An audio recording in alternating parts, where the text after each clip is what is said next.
Hoy entramos en una profecía que, aunque es particularmente histórica, presenta las luchas de la Iglesia de Jesucristo por 2 siglos. Entramos en los capítulos 5 y 6 de Apocalipsis. Pero antes, tengamos una palabra de oración. Nuestro Padre y nuestro Dios, gracias por el gozo de conocerte mediante tu palabra.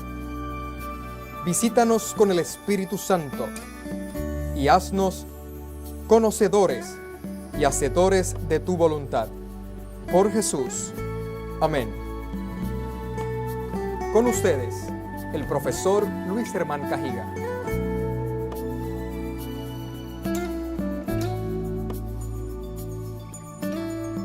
Saludos, amigos, una vez más con ustedes en estos temas del libro maravilloso del Apocalipsis.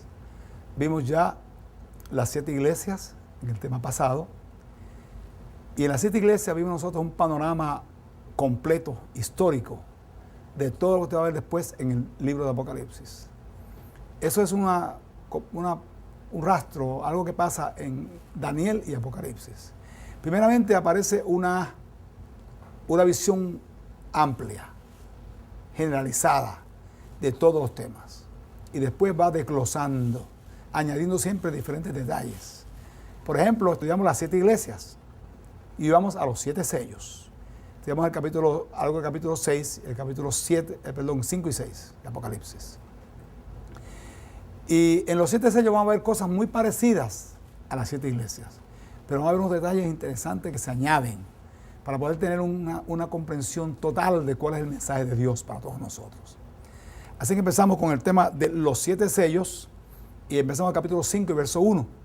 Y vi en la mano derecha del que estaba sentado sobre el trono, o sea, Dios el Padre, un libro escrito de dentro y de afuera, sellado con 7 sellos. O sea, un libro que está escrito por ambos lados y tiene 7 sellos que impiden ver su contenido. Realmente la palabra libro quiere decir un rollo. Es un rollo que tiene 7 sellos que para ver su contenido hay que romper cada uno de esos 7 sellos. Versículos 2 al 4. Y vi un fuerte ángel predicando en alta voz. ¿Quién es digno de abrir el libro y de desatar sus sellos? Y ninguno podía, ni en el cielo, ni en la tierra, ni debajo de la tierra, abrir el libro ni mirarlo. Y yo lloraba mucho, porque no había sido hallado ninguno digno de abrir el libro, ni de leerlo, ni de mirarlo. Es un chasco grande para Juan.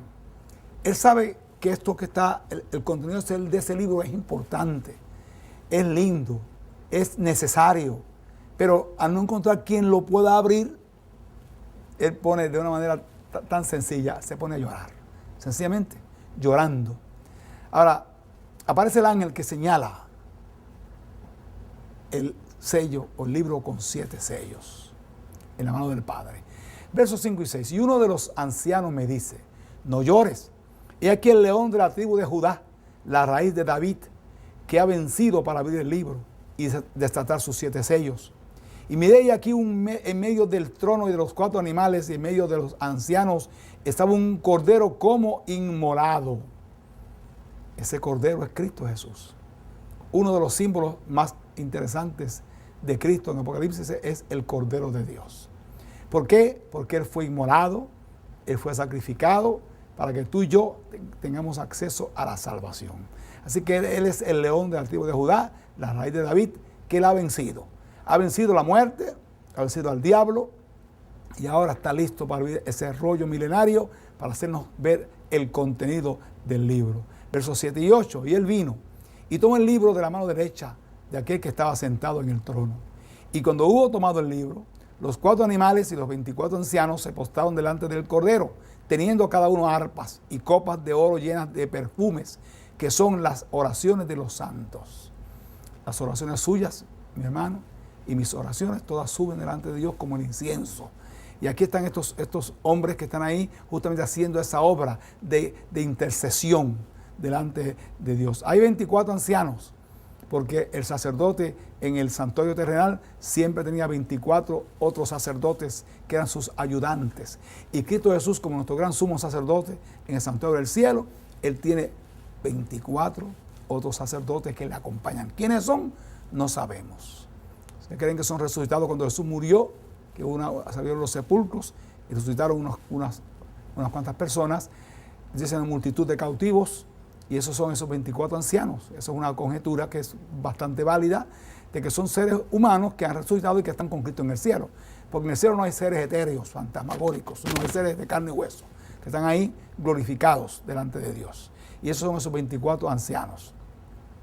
Cuando él abre los primeros 4 sellos, van a aparecer los famosos 4 jinetes del Apocalipsis, que dieron título a la novela famosa de Blasco Ibáñez, Los 4 jinetes del Apocalipsis.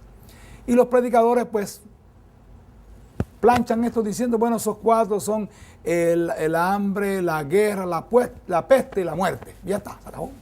Pero hermanos, eso tiene un significado mucho más profundo que eso. Y vamos a verlo. Versos 1 y 2 del capítulo 6 ahora.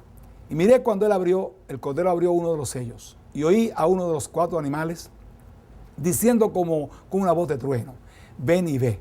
Y miré y aquí un caballo blanco, y el que estaba sentado encima de él tenía un arco, y le fue dado una corona, y salió victorioso para que también venciese. Así que aparece a romperse ese primer sello un caballo blanco. ¿Y qué significa ese caballo blanco? Significa la iglesia apostólica, igual que la primera iglesia de Apocalipsis, capítulos 2 y 3. Quiero en este momento hacer un alto, porque saben ustedes que hay una doctrina que permea el cristianismo moderno, y es la doctrina del rapto secreto. Esa doctrina enseña que Cristo viene en 2 etapas. La primera viene secretamente y se lleva a la iglesia.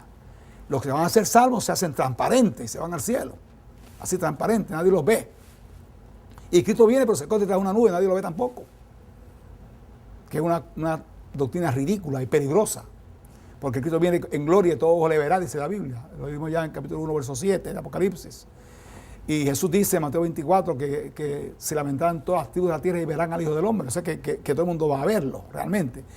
Pero enseñan entonces, esos que creen en el rapto, dicen que el capítulo 4, cuando dice el ángel, la voz en el cielo a Juan, sube, ven acá, sube acá. Ellos entienden que es la iglesia que se va al cielo. Y que entonces lo que pasa luego de ese versículo es algo futuro, que todavía no se ha cumplido. Que se va a cumplir luego que la iglesia suba al cielo. Quiere decir entonces, en adelante, Apocalipsis, todo, nada se ha cumplido, de acuerdo a ellos. Nosotros enseñamos que Apocalipsis es eminentemente histórico y que la mayoría se ha cumplido ya. Y lo que queda muy poco para cumplirse, pero se ha de cumplir también conforme vamos estudiando las profecías. Vamos a ver el cumplimiento de esas profecías. Entonces ellos dicen que eso, como lo primero que sale, después de ese acto de que ellos dicen que se va a la iglesia, el rapto, es ese caballo blanco, dicen, ese tiene que ser el anticristo. Señor, el anticristo montado en un caballo blanco y con una corona de victoria. Pueden decir 1000 cosas, pero hermano, ahí vemos algo bien positivo. ¿Qué significa el blanco? Pureza, perfección, luz. Ese caballo blanco representa la era apostólica, la iglesia apostólica. Y quien lo monta dice que es un victorioso, tiene un arco en su mano, tiene una corona, es victorioso.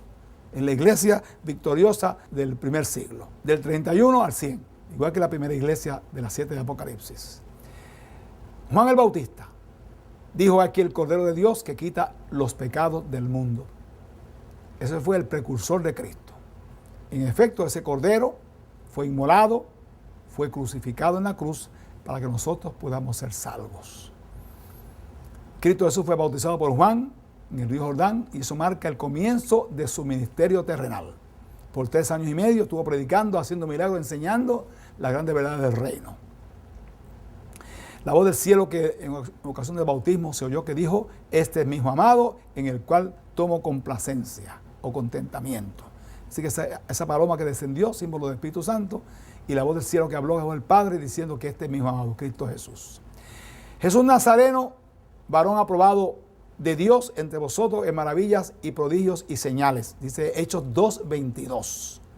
Ese es el Cristo que presenta el apóstol Pedro y que presenta Pablo y los apóstoles, el Cristo Salvador, nuestro Redentor. Y Mateo 16:16, Cristo dijo, o Pedro le dice a Cristo, cuando Jesús dice, todo el mundo dice, ¿quién dice la gente que es el Hijo del Hombre? Dice, bueno, uno dice que es el profeta, otros que es esto y esto. Dice, ¿y ustedes qué dicen que son? Y Pedro se adelantó, en nombre de todos los apóstoles, dice, tú eres el Cristo, el Hijo del Dios viviente. Mateo 16, 16. Esa es la confesión de Pedro. Famosa confesión. Tan importante que Jesús dijo, sobre esa piedra edificaré mi iglesia. Y esa piedra es la confesión de Pedro, de que Jesús es el Cristo, el Hijo del Dios viviente. Marcos 1:34 dice, sanó a muchos que estaban enfermos. Así que Jesús hizo mucha obra de bien entre las gentes, sanando enfermos y resucitando muertos y enseñando el Evangelio. Jesús resucitó, dice la Biblia que al tercer día salió victorioso de la tumba, y esa es la garantía también para nosotros de que también si morimos, vamos a resucitar para encontrarnos con Cristo. Si estamos vivos, pues seremos trasladados al cielo sin ver la muerte. Ojalá que Dios que sea así. He aquí que vivo por los siglos de los siglos, dice Jesús. En Pentecostés, dice Hechos 2:4, y fueron todos llenos del Espíritu Santo. Ahí marcó justamente el comienzo de la iglesia, el momento de Pentecostés. Ojalá que haya un Pentecostés todo el tiempo en nosotros, que el Espíritu Santo esté en nuestras vidas, dirigiendo nuestras vidas, todo el tiempo. Hechos 2:38, y Pedro les dice, arrepentíos y bautícese cada uno de vosotros para perdón de los pecados. El bautismo es bien importante, hermanos. Una vez usted conoce lo que son las reglas del reino de Dios, conoce las enseñanzas de Cristo Jesús, conoce las doctrinas de la Biblia, usted entonces debe ser bautizado. Dice Jesús, el que ya fue bautizado será salvo. Así que usted no dilate y preséntese al Señor también y bautícese. Saulo de Tarso se hace cristiano y se convierte en el más celoso misionero y autor de 14 epístolas o cartas en la Biblia, valiosísimas todas. Pablo es el que forja el cristianismo.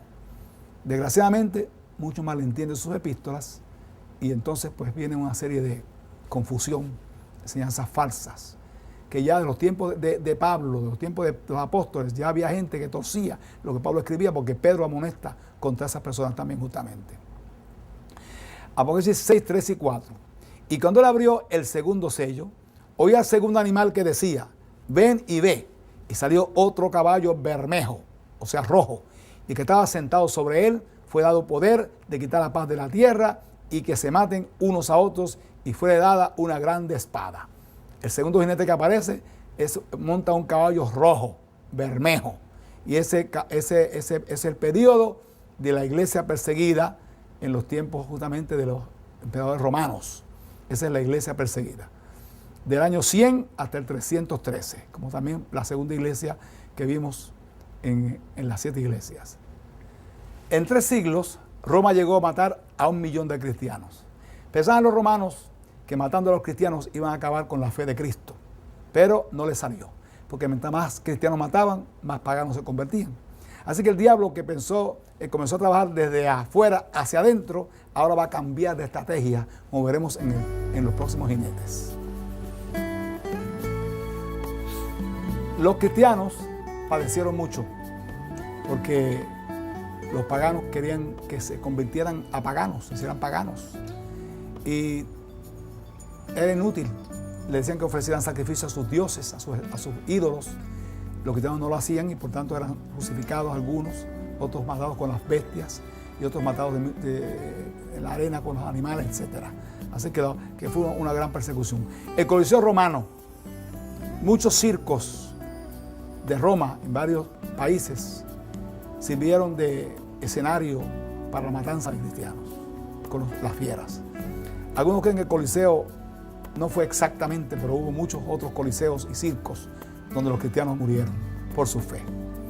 En el circo romano, mientras algunos eran echados a las fieras, otros eran crucificados y quemados, los embetunaban, pasaban brea y luego le prendían fuego. Y así morían, pero morían valientemente por su fe. Y al ver esa entereza, los paganos se convertían. El paganismo entra en la iglesia. Como les dije, el diablo cambió de estrategia. Ahora va a trabajar de dentro para afuera, porque de afuera para adentro no le funcionó. ¿Y qué va a hacer entonces él? Infiltrarse en la iglesia. Y así lo hizo. Ya desde fines del siglo I y hasta mediados del siglo II fue el comienzo, que luego con Constantino llegó a su clímax el paganismo en la iglesia. Y luego prosiguió hasta casi recientemente. Todavía la iglesia se ha contaminado mucho con el paganismo. Versículo 5. Y cuando él abrió el tercer sello, oí al tercer animal que decía, ven y ve, y miré y aquí un caballo negro, y que estaba sentado encima de él, tenía un peso en su mano, una balanza en su mano. Dijimos al principio que el caballo blanco no podía ser el anticristo, porque montaría un caballo negro. Pues en efecto aquí tenemos el caballo negro, el tercer jinete, y ese jinete sí tiene mucha relación con el anticristo. Representa a la iglesia exaltada. ¿Recuerdan de Pérgamo? Como la iglesia fue exaltada por Constantino I, y Justiniano después exaltó al Papa de Roma como el obispo de Roma, como obispo general de todas las iglesias. Del 313, que es el edicto de Milán, ¿recuerdan? Hasta el 538, que es el decreto de exaltación del obispo de Roma, por Justiniano el Grande. La victoria de Constantino en el 312. En ese año, Constantino venció a Magencio, el líder de los paganos, y entonces él, dice la tradición, que le vio una cruz y unas palabras que decían, con este signo vencerás. Y él puso cruces en sus estandartes, y de esa manera él venció y le atribuyó su victoria a Cristo, al Dios de los cristianos. Él no era cristiano, él era adorador de Apolo, el dios del sol de los griegos. Pero finalmente, pues, se hizo del cristianismo la iglesia oficial del Estado, aunque él no se bautizó hasta el 336, el año de su muerte. Pero el 312 fue su victoria, y en el 313 dio el edicto de Milán, concediendo libertad religiosa a los cristianos. No hizo en ese año la Iglesia Católica la iglesia oficial del Estado, la iglesia cristiana, sino que el cristianismo iba a ser aceptado como una creencia más en el imperio. O sea, como creían en Júpiter, y creían en Apolo, y creían en Mitra, y creían en todos los dioses, pues ahora Cristo se añade a la lista de dioses. Pero poco a poco él le fue dando más auge al cristianismo, edificó una iglesia, Santa Irene, en Roma, y entonces llegó a darle hasta sueldo a los curas, a los sacerdotes, y bienes a la iglesia, etcétera. Así que Constantino fue el que enriqueció, le dio lustre a la iglesia romana que hoy conocemos. Verso 6. Y oí una voz en medio de los 4 seres vivientes que decía, 2 libras de trigo por un denario, y 6 libras de cebada por un denario, y no hagas daño al vino ni al aceite. El denario era el sueldo de un obrero. Un soldado ganaba un denario al día. Diríamos hoy como unos $60. ¿Qué más uno cobra un obrero por trabajo hoy día? $60. Vamos a poner $60. Un denario. De hecho, viene a pagar dinero de denario. Y luego dice, 6 libras de cebada por un denario, 2 libras de trigo por un denario. Oiga, 2 libras, usted va a la panadería, compra 2 libras de pan de agua. Hoy día ya está $1 y pico la libra. Me acuerdo cuando yo vendía pan a 10 centavos la libra, cuando yo era muchacho. Ha llovido mucho, ¿saben? Pues, pero decir 2 libras de pan de agua, usted lo compra ahí, que le cuesten $60, $30 la libra, está caro, ¿verdad que está caro? Y usted, entonces eso significa carestía. Pero ¿cuál es el pan de la iglesia? ¿Cuál es el alimento de la iglesia? La palabra de Dios, la Biblia. ¿Ven? Eso quiere decir que ese tiempo la Biblia estaba escasa, pocas copias manuscritas, la gente tiene que creer bona fide lo que dicen los sacerdotes, porque no podían la Biblia para cotejar, para ver sus enseñanzas, etc. Si la iglesia se fue creciendo y creciendo y creciendo, haciéndose rica, haciéndose popular, haciéndose poderosa, no a base de la Biblia, sino a base de la tradición. Y entonces la gente pues sigue siendo religioso por tradición, y no había una Biblia para poder verificar las cosas. Así que a las 6 libras de cebada, la cebada era alimento de los esclavos y de los cerdos. 6 libras de cebada, $10 la libra. Cara también, muy cara. Ese es el alimento. Ahora dice, no haga daño al vino ni al aceite. El vino representa la sangre de Cristo, el Evangelio. El aceite, el Espíritu Santo, que es el que da las grandes verdades de la palabra de Dios. Ahora, ¿qué quiere decir esto? Esto indica, hermanos queridos, que a pesar de las persecuciones, ya no de Roma pagana, sino ya de Roma papal, a pesar de las persecuciones, la verdad se iba a mantener incólume. Gloria a Dios por eso. Si hoy la disfrutamos, es gracias a la sangre de millones de mártires que dieron sus vidas por la palabra de Dios. Tenía una balanza en la mano, ¿ven? Esa balanza está pesando. el trigo y el aceite, el trigo y la cebada, ¿no? Está justamente, indica carestía de la palabra de Dios, indica que no hay libro sagrado, no hay la vida de la iglesia, que es la palabra de Dios. Y tener un ejemplar de la Biblia en ese tiempo era manuscrita, y eran muy pocos los ejemplares, pero tener una Biblia en la casa era tenido como un delito terrible, o sea, era delito hasta con pena de muerte. El caso de Enriquillo, que fue un niño de 12 años que fue muerto justamente por distribuir la Biblia, por llevar la palabra de Dios a algunas personas. Es decir, que realmente fue un tiempo bien difícil. Así que la iglesia ni tenía la Biblia ni dejaba que la gente la tuviera. En ningún idioma. No se puede tener la Biblia en ningún idioma. Era pecado, era delito tener la Biblia. Hasta después, claro, hubo siempre... La iglesia permitió estas traducciones como la Vulgata, que fue en el siglo VI por Jerónimo, y otras versiones después que también hicieron, pero era la versión oficial de la iglesia y no era tampoco tan fácil de conseguirla. Pero luego vino entonces Wycliffe, que tradujo la Biblia, Lutero tradujo al alemán, Tyndale tradujo también la Biblia, hubo muchos traductores al francés, Casio de Reina al español, así que hubo más tarde, un poco más adelante de esto, hubo traducciones de la Biblia a diferentes idiomas, y gracias a Dios, pues la palabra de Dios sirve ahora para cotejar, y ahora podemos ver la verdad de Dios. No hagas daño al vino en el aceite, ya dijimos lo que eso significa justamente. Aquí tenemos la corte papal. Nosotros vemos que el papado es un sistema, es una institución que lleva un historial de sangre, de persecuciones, de las cruzadas que fueron aprobadas por ellos, de la Inquisición fue aprobada por ellos también. Hubo tiempos que hasta niños eran papas, hubo un niño por lo menos que fue papa, y personas que hubo hasta una mujer que también se dice que fue papa también, la papisa Juana. Y hubo papas que fueran asesinos y papas que fueron envenenados. Y bueno, la verdad que la historia del papa es terrible. Los papas últimos, por ejemplo, ya uno sabe que son personas pues ya más cuidadosas, pero señores, ese Alejandro VI, ese era un hombre terrible, bien vanidoso y tenía mujer y hijos y todo, siendo papa y todo, así que eso sencillamente eso es una institución terrible. Entonces vamos a hablar abundantemente de ese tema en futuros temas de aquí de Apocalipsis. Vamos a hablar del sistema papal. Versos 7 y 8. Y cuando él abrió el cuarto sello, oí la voz del cuarto animal que decía: ven y ve, miré aquí un caballo amarillo, y que estaba sentado sobre él tenía por nombre Muerte, y el infierno le seguía a Hades. Y le fue dada potestad sobre la cuarta parte de la tierra, para matar con espada, con hambre, con mortandad y con las bestias de la tierra. Quiero que estén bien pendientes de esas últimas cosas que dice ahí. Matar con espada, con hambre, con mortandad y con las bestias de la tierra. La muerte, ese jinete es de la muerte. Es un caballo, dice que es un caballo amarillo. El color amarillo es un amarillo verdoso, como un color macilento, es como el color de los huesos. Realmente ese caballo representa la Edad Media, la Edad Oscura, desde el 538, en que se solidifica el trono papal en Roma, hasta el año 1517, que es la reforma con Martín Lutero, que ya también hablamos de eso en el tema de las 7 iglesias. Este es el escudo de la Inquisición.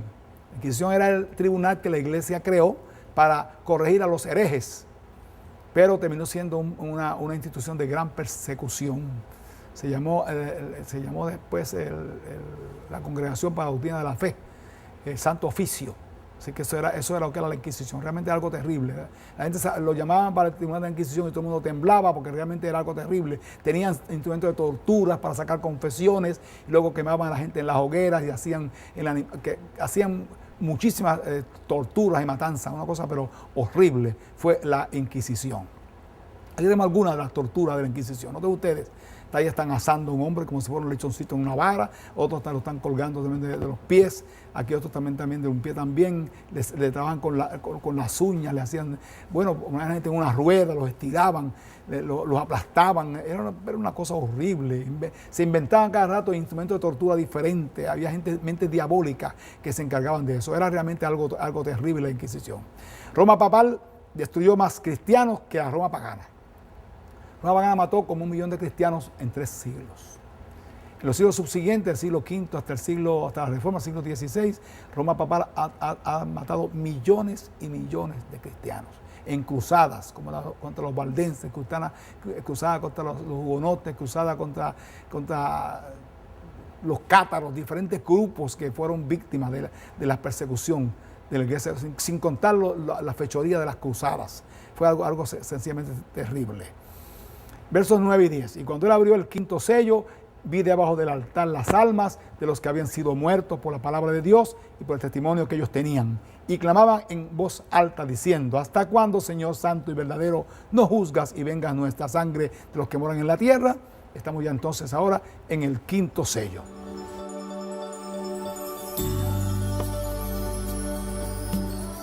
El quinto sello ya se acabaron los jinetes, los caballos. Ahora aparecen, dice, almas bajo el altar que claman. Este texto ha sido mal usado. La gente cree que es literal, que hay un altar donde hay unas almas debajo del altar. Almas son abstractas, ¿cómo pueden hablar y clamar? Eso no tiene boca para hablar. Obviamente es un símbolo.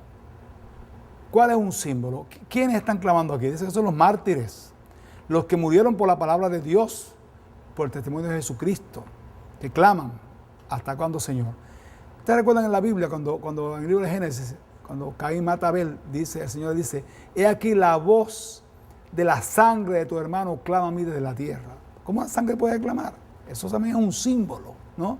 Es decir, que eso quiere decir entonces que es ese recuerdo de los mártires llega ante la presencia de Dios.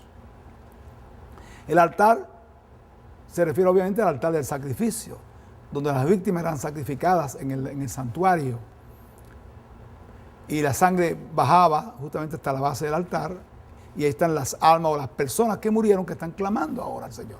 Simbólicamente es su recuerdo que clama a Dios. Verso 11: y les fueron dadas sendas ropas blancas, y fuere dicho que reposasen todavía un poco de tiempo, hasta que se completaran sus consiervos y sus hermanos, que también habían de ser muertos como ellos.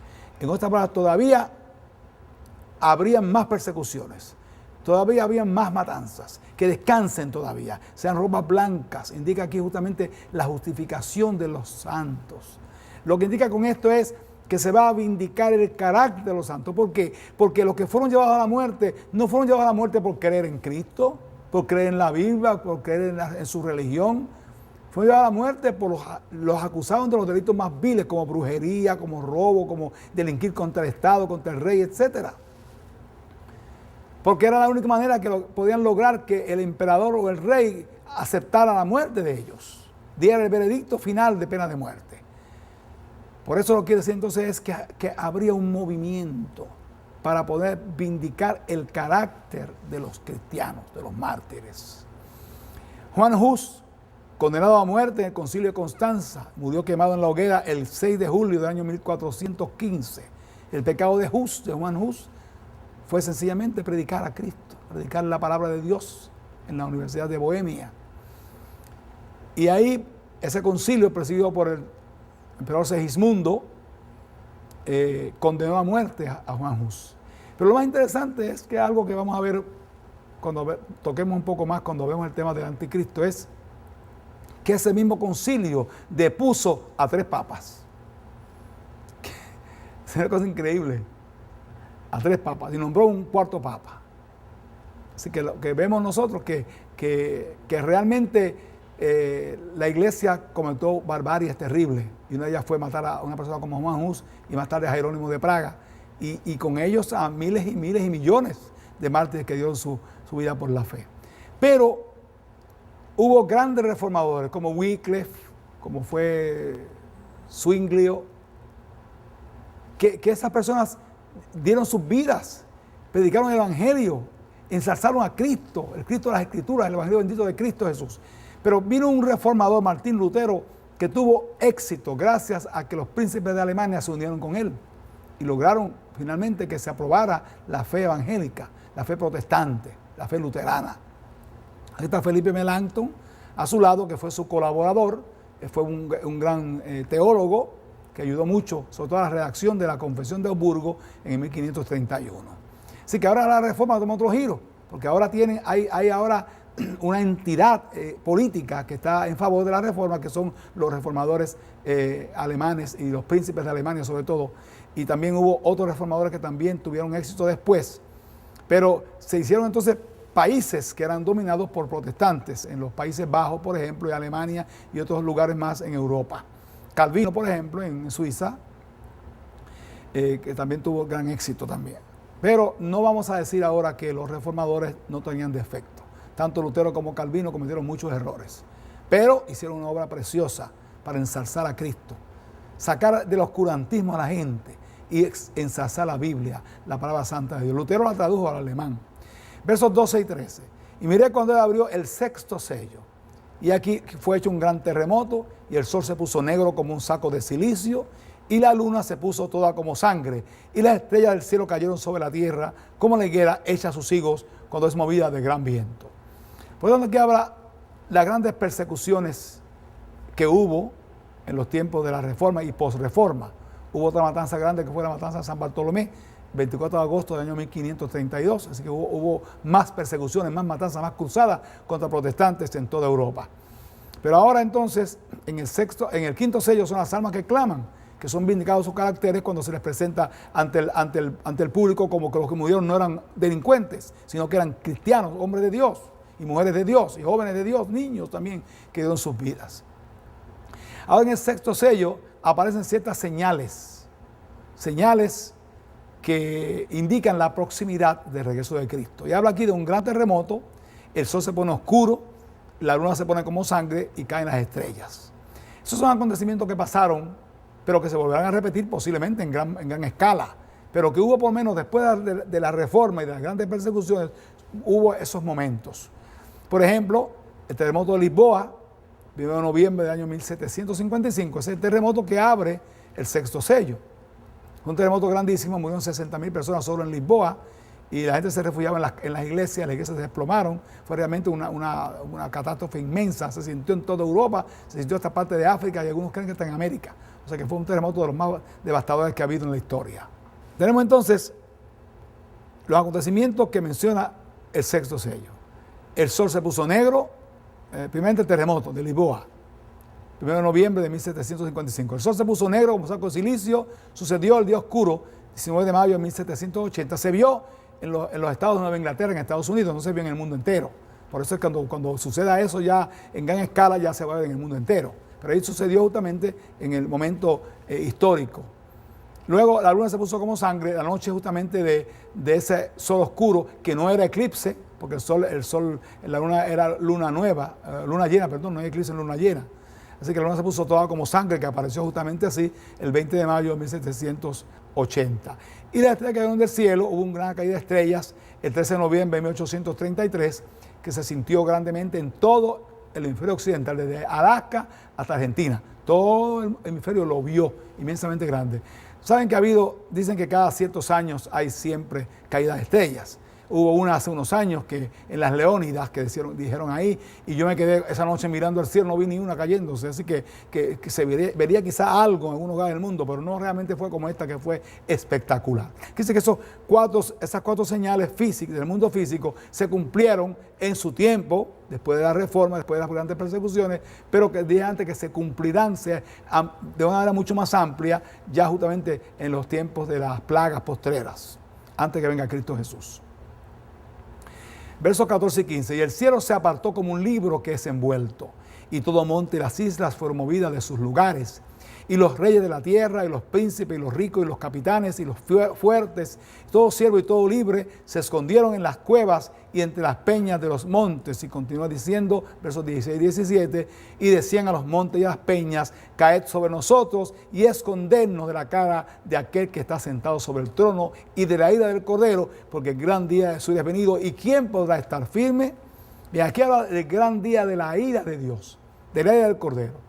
Y ese tiempo de la ira son las 7 plagas postreras que están descritas en el capítulo 16 de Apocalipsis, o la gran tribulación, el tiempo de angustia, son las plagas postreras. Ese es el tiempo de la ira. Quiere decir que ya esta parte, estos versículos 14, 15, 16 y 17 de Apocalipsis 6 no se han cumplido todavía. Eso se va a cumplir en el tiempo de las plagas postreras, definitivamente.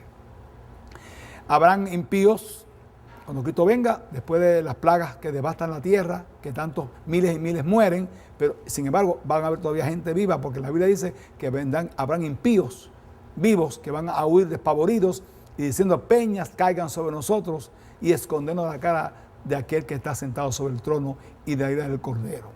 Vemos aquí ya los 6 sellos. Vamos al séptimo sello. Noten ustedes que del capítulo 6, los últimos versículos, saltamos al 8, llamamos el 7 por el medio, porque el 7 presenta un tema que se llama el sello del Dios vivo, y lo consideraremos luego de este tema. Por ahora vamos al capítulo 8, versículo 1. Y cuando él abrió, o sea, el Cordero, abrió el séptimo sello, fue hecho silencio en el cielo casi por media hora. Media hora, creen algunos que es un tiempo profético, que son como una semana más o menos, a día por año es como una semana. Otros creen que es un tiempo indefinido. Quizás yo me creo más esto, que es un tiempo indefinido, donde va silencio en el cielo. Pero miren, hermanos y amigos, en el cielo nunca hay silencio. Porque hay tantos cánticos de gozo y alabanzas a Dios y al Cordero, que es algo tan grandioso que realmente no hay silencio. ¿Por qué aquí hay silencio en el cielo? Casi por media hora. Porque sencillamente el cielo se queda vacío, porque todos los ángeles vienen escoltando a Cristo a la tierra a su segunda venida. Así que el séptimo sello representa la segunda venida de Cristo. Momento en que el Salvador glorioso vendrá a las nubes de los cielos con poder y gloria, con todos los ángeles, que son millones de millones, y en ese momento dado, los justos clamarán: y aquí nuestro Dios, le hemos esperado y Él nos salvará, mientras que los impíos dirán: peñas caigan sobre nosotros. Así que los malos van a morir destruidos por la gloria de Cristo en su venida. Mientras que los justos levantan sus manos al cielo, diciendo: he aquí este nuestro Dios, le hemos esperado y Él nos salvará.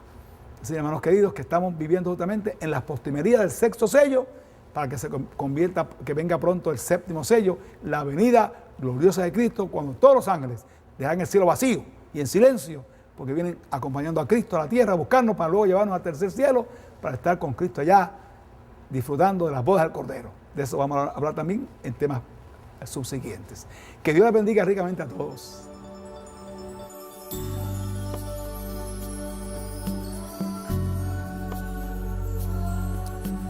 El tema siguiente nos lleva al misterio del sello de Dios, del capítulo 7.